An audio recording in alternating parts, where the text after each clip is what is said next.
Le rendez-vous du jour.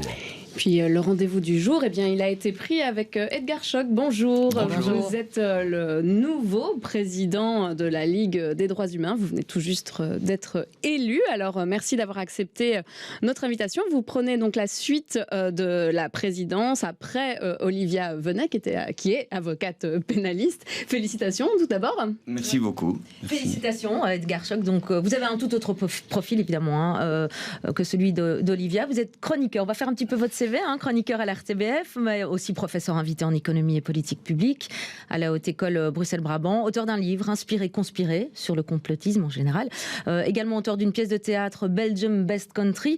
Cette pièce sera jouée au Théâtre de Poche en novembre prochain. Il s'agit bien entendu de cette histoire des hébergeurs, de la plateforme citoyenne. Vous êtes aussi rédacteur en chef adjoint de Politique, une revue de débat. Ça veut dire une corde de plus à votre arc, mais ça veut surtout dire un nouvel engagement, puisque vous êtes, on le sait, un homme engagé, Edgar Schoch. La Ligue, vous la connaissez bien, ça fait 16 ans que vous êtes administrateur.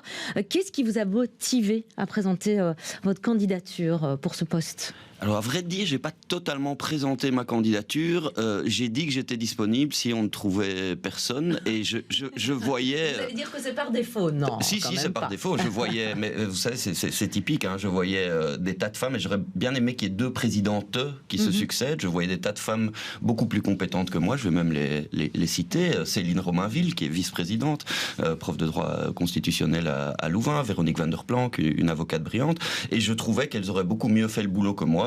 Pour des raisons diverses et variées, elles ont estimé qu'elles n'avaient pas la disponibilité pour le faire. Mais donc voilà, c'est une candidature par défaut, mais je le fais avec énormément d'enthousiasme, bien évidemment. Mais ceci dit, c'est un peu symptomatique du fait que quand vous demandez à des femmes très compétentes d'exercer un poste de pouvoir, on va dire, ou de pouvoir dans le contre-pouvoir, elles s'estiment manquer de brio, de talent, de compétences, et vous demandez à un chien avec un chapeau, ou à moi, ou à n'importe quel mec, et il va dire « Oh oui, ça je prends », et voilà. Vous n'avez pas de syndrome de l'imposteur, en fait, c'est ça que vous êtes en train de nous dire. Non, mais je le fais évidemment avec grand plaisir, et j'espère que je le ferai bien. Si j'aurais pas accepté, si je croyais que ce ne serait pas le cas.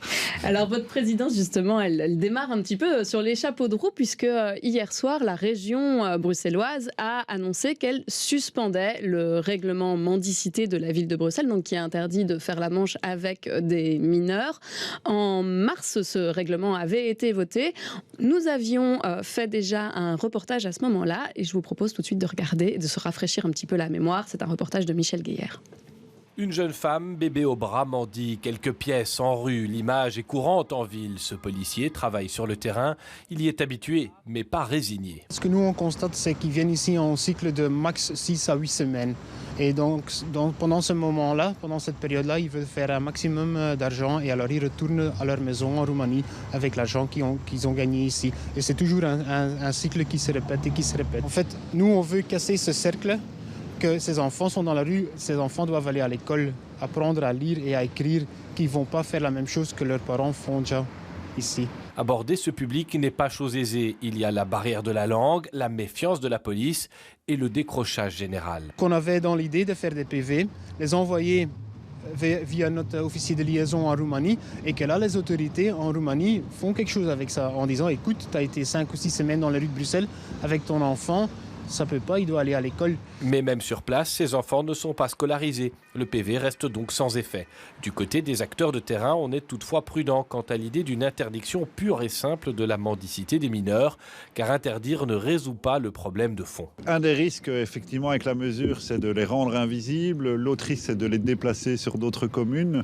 D'où l'importance d'accompagner cette mesure d'une prise en charge psychosociale, d'une politique de scolarisation des enfants. Nous, par exemple, dans tous nos centres d'hébergement, les enfants doivent être scolarisés. Est-ce qu'il y a une manière de les remettre dans le système ?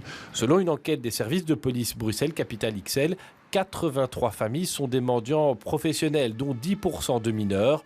Alors que le nombre de SDF augmente, selon plusieurs études, les insérer ou les réinsérer reste un défi majeur. Alors on l'a entendu dans le reportage, les acteurs de terrain étaient quand même très critiques. Cette suspension de la région, elle est la conséquence d'une plainte qui avait été déposée par la Ligue des droits humains. Pour vous, c'est important aujourd'hui d'aller jusqu'au niveau de la justice pour avoir ce type de reconnaissance après ? C'est le cœur de notre action. Ici, en l'occurrence, c'est pas la justice, c'est auprès du ministre. C'est le ministre Claire Failly qui a suspendu, et je tiens à le saluer quand même, un règlement qui a été pris par la commune de Bruxelles, dans laquelle son parti est au pouvoir. Donc c'était étonnant. Je vous avoue, quand on a demandé la suspension au ministre, on n'y croyait pas trop, et on prévoyait plutôt des actions juridictionnelles devant le Conseil d'État, puisqu'il faut savoir qu'en matière de pénalisation de la mendicité, il y a une jurisprudence constante du Conseil d'État. Tous les recours qu'on a faits en suspension ou en annulation, on les a gagnés. Donc on savait qu'on aurait gagné, mais si on peut s'éviter des frais de justice, c'est très très bien. Et donc les deux motifs invoqués et retenus par le ministre Claire Failly pour le suspendre sont les mêmes que les nôtres, à savoir que les motifs invoqués par la ville de Bruxelles pour justifier les amendes et la pénalisation, c'est le trouble à l'ordre public. Semble pas, je ne dis pas du tout que la situation n'est pas problématique, mais il n'y a pas de problème de trouble à l'ordre public. Et le fait que les raisons invoquées pour pénaliser ce comportement ont trait à la protection de la jeunesse, qui n'est pas une compétence des communes, mais de la Fédération Wallonie-Bruxelles.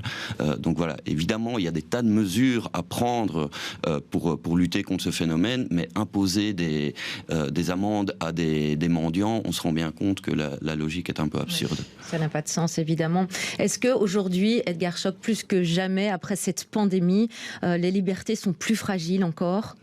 Est-ce qu'il faut être plus vigilant encore?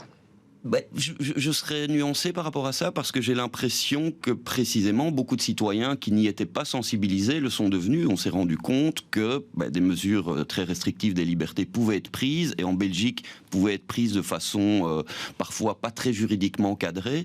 Et donc j'ai l'impression, pour la Ligue des droits de l'homme, la pandémie a été une bonne chose, pour le dire de façon un peu ironique, c'est-à-dire que ça a permis de sensibiliser énormément de citoyens. Je ne dirais pas en tant que tel que les libertés sont plus ou moins menacées qu'avant, mais en tout cas c'est sûr que la sensibilité citoyenne non seulement à la restriction des libertés, mais à la façon de les prendre, aux méthodes pour les prendre, et donc à l'état de droit, a augmenté. Ça, c'est plutôt un bon signe.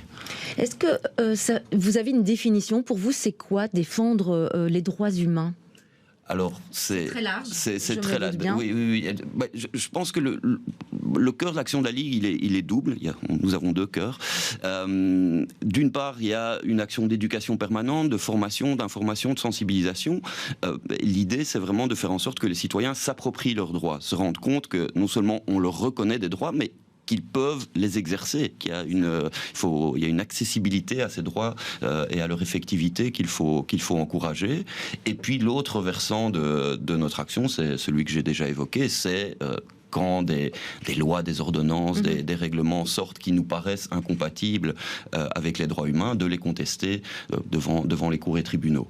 C'est les deux voies que la Ligue a choisies pour défendre les droits humains. Il y en aurait encore beaucoup d'autres. Il faut être sur le terrain pour ces actions, justement? La Ligue n'est pas énormément sur le terrain. Typiquement, l'arrêté mendicité est intéressant, puisqu'on a travaillé en cheville avec les associations de terrain, mais nous n'allons que rarement directement au contact des sans-abri. Donc notre rôle est plutôt un rôle de deuxième ligne, mais c'est évidemment très important que des acteurs de première ligne soient présents et puissent nous rapporter ce qu'ils voient et travailler en cheville avec nous. Et c'est ce qui se fait de façon très régulière et très efficace. Vous l'avez dit tout à l'heure, pendant la pandémie, finalement, la Ligue a été très active. Il y a eu beaucoup de recours qui ont été déposés. Les gens ont eu une conscience un peu différente. Enfin, en tout cas, leur conscience a été éveillée sur le respect de leurs droits, de leurs libertés. Peut-être qu'avant, on ne se sentait pas non plus menacé dans nos libertés fondamentales de circuler ou de faire ce qu'on avait envie de faire quand on voulait. Est-ce qu'il faut continuer pour vous? Est-ce que c'est un rôle aussi de démocratiser, j'ai envie de dire, et de rendre accessible au grand public cette éducation aux droits humains? Parce que souvent, c'est compliqué. Dès que c'est du droit, on a toujours l'impression des recours, ça va coûter de l'argent, c'est compliqué, on ne sait pas comment faire, et qu'on se sent un petit peu démuni face à tout ça. Oui, c'est vraiment fondamental de renforcer l'accessibilité non seulement financière, comme vous l'avez évoqué, mais symbolique de la justice. Il y a des tas de gens pour qui le monde judiciaire reste un monde un peu étranger, voire menaçant et dangereux, et qui, de ce fait-là, ne recourent pas aux possibilités qu'ils ont d'exercer leurs droits. Et donc, c'est toujours la même chose. Quand vous avez des textes, il faut encore qu'ils se transposent dans le réel. Toute une série de droits sont reconnus, mais c'est pas parce qu'ils sont reconnus sur papier que dans la réalité, la transformation se fait. Et c'est vraiment ce passage du texte à la réalité que la Ligue essaye d'encourager par toute une série d'actions. Merci beaucoup, Edgar Schoch, d'être passé par notre studio. Je rappelle que vous êtes le nouveau président de la Ligue des droits humains. Merci beaucoup, bonne journée.